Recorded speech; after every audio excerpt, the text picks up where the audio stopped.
आगु को नवाई जो उद्यम पूर्वोदय ओडिशा तरफ करा निश्चित भाव में एक स्वागत योग्य पदक्षेप आम राज्य रे जो आम राज्य रे जो संभावना अच्छी तार वास्तवता रूप दवाई ये निश्चित भाव में सहायक हम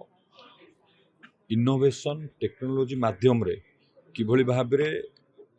माइनिंग रु स्टार्टअप करा जीवो एवं ता सहित देशर विकास रे योगदान रहिबो ये विषय रे चर्चा आलोचना हबो एवं एठी मध्ये स्टॉल पड़िथिला मैंगनीज हमर लोअर ग्रेड मैंगनीज रु किभली भाव रे ताकू इनोवेशन टेक्नोलोजी माध्यम रे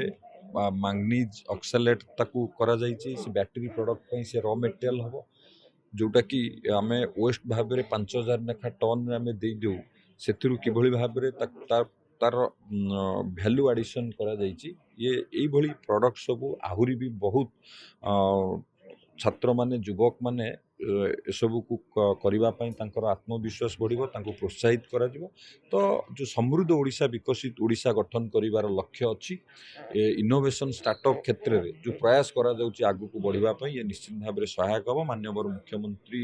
को जो विजन अछि ताको पूरा करिवारे युवा वर्ग छात्र माने नेतृत्व नेले ही ये नै संभव हेई परिबो आज रे कॉन्क्लेव विशेष भाव देश विदेश रो कोण अनुकोण टेक्निक खबर देखंतु आम सह YouTube फेसबुक और इंस्टाग्राम रे आमको देखंतु लाइक शेयर और सब्सक्राइब करने को आद्यम भूलंतुनी।